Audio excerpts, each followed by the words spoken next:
તો ઉપલેટામાં તાલુકા પંચાયત ચૂંટણી માટે 18 બેઠકો પર 71 ઉમેદવારી ફોર્મ ભરાયા છે, ત્યારે ફોર્મ ચકાસણી દરમિયાન 9 ડમી ફોર્મ અમાન્ય જાહેર થયા છે।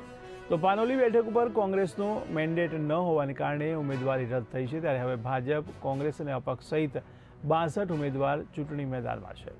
ત્યારે ઉમેદવારી પરત ખેંચવાની છેલ્લી તારીખ 15 બાદ ચૂંટણીનું અંતિમ ચિત્ર સ્પષ્ટ થશે। ઉપલેટા તાલુકા પંચાયતની ચૂંટણી ઢાંક 1, ઢાંક 2, ખાખીઢાળિયા, ઓલકી, મોજીરા, નાગવદર, રામસિંગલી આ કુલ 9 બેઠકો માટે કુલ 37 ઉમેદવારી પત્રો ભરાયેલ હતા। જેમાં આજે ચકાસણી હાથ ધરવામાં આવી, એમાં 3 ઉમેદવારી પત્રો અમાન્ય કરવામાં આવ્યા છે અને બાકીના 34 ઉમેદવારી પત્રો છે એ માન્ય કરવામાં આવ્યા। જે 3 ઉમેદવારી નામ મંજૂર કરવામાં આવ્યા એમાં શું કારણોસર?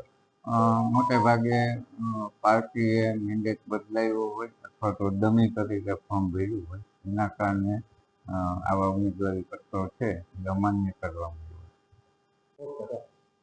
RM ત્રિવેદી, તાલુકા વિકાસ અધિકારી ઉપલેટા અને તાલુકા પંચાયતની 9 સીટના ચૂંટણી અધિકારી તરીકે અમોની નિમણૂક થયેલ છે। ગત તારીખ 6 થી લઈ અને 11 તારીખ સુધી અમોએ ઉમેદવારી પત્રકો સ્વીકારેલ હતા। એમાં કુલ અલગ અલગ વિવિધ પક્ષોના 34 ઉમેદવારી પત્રકો આપણી પાસે આવેલા છે।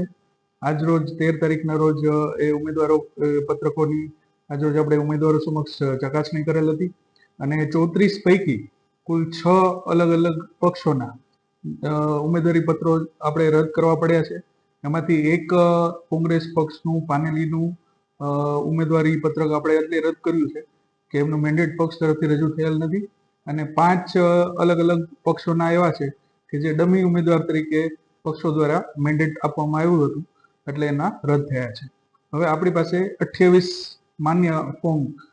માન્ય ઉમેદવારોના ફોર્મ આપણી પાસે છે।